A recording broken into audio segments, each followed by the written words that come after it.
আজকের গল্প হচ্ছে যে কাউকে আগে থেকে বিচার করতে নেই কোনোভাবেই। তো আজকের গল্প ট্রেনে করে একটা 25 বছরের যুবক ট্রেনে করে যাচ্ছে তার বাবার সাথে।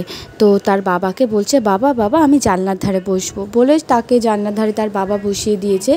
আরও তার বাবাকে শুধু দেখে দেখে বলছে, বাবা ওই দেখো গাছ, কী বড় গাছ, বাবা ওই দেখো পাহাড়, বাবা ওই দেখো, মানে যেটাই দেখছো সেটাতেই আনন্দ পাচ্ছে। আর বলছে, বাবা দেখো কী সুন্দর আকাশ, কত সুন্দর নীল। বলে এবার পাশের বউটা বলছে, এত বড় ছেলে কেন এরকম করছে। তারা মনে মনে ভাবছে, কিন্তু তারা কিছু বলতে পারছে না, যদি খারাপ ভাবে তার জন্য। সেই ছেলেটা আবারও বলছে, বাবা বাবা ওই দেখো ওই দেখো ওই দেখো কত সুন্দর গাছ, পাখি দেখো কী সুন্দর, ট্রেনটা আমাদের সাথে যাচ্ছে, বাবা কত সুন্দর। ও খুব আনন্দে ওইভাবে বলছে, আর ওরকম আনন্দ করছে আর ওইভাবে বলছে। ট্রেনের সব যাত্রীরাই ভাবছে যে এত বড় একটা ছেলে এরকম করছে, তার বাবা তাকে সায় দিচ্ছে, তার বাবা তাকে বলছে, হ্যাঁ বাবা, হ্যাঁ হ্যাঁ খুব সুন্দর খুব সুন্দর, তাই না, খুব সুন্দর, এরকম বলছে।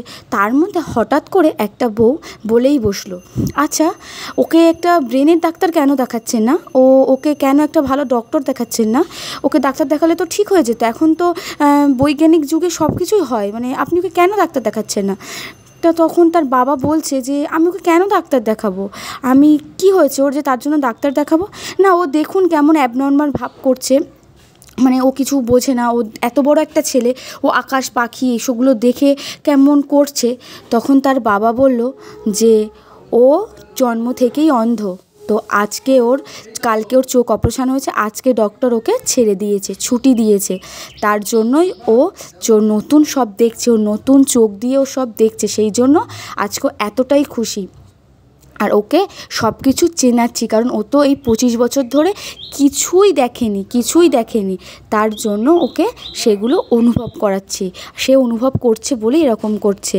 তখন ট্রেনের যাত্রীরা সবাই মাথা নিচু করে তার বাবার কাছে ক্ষমা চাইলো, বললো, সরি কাকু, আমরা বুঝতে পারিনি, সত্যি পৃথিবীতে কত অসহায় মানুষ থাকে, আমরা তাদেরকে না দেখেই বিচার করে ফেলি, কিছু মনে করবেন না কাকু, আসলে ওরকম করছিল তো তার জন্যই বললাম।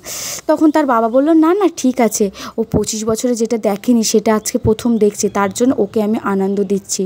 তো সেই জন্য আমরা অনেককে অনেকভাবে সামনে থেকে বিচার করি, তার ভিতরে যাই না, তার মনের ভাবটাও কিন্তু আমরা বুঝি না যে সে কী জন্য এটা করছে। তাই কাউকে না জাজ করে আগে থেকে তাকে বুঝে তারপর তাকে জাজ করো। গল্পটা ভালো লাগলে অবশ্যই লাইক কমেন্ট শেয়ার করে দিও। এরকম গল্প পেতে আমার চ্যানেলটা সাবস্ক্রাইব করে দিও। টাটা, সবাই ভালো থেকো, লাভ ইউ অল।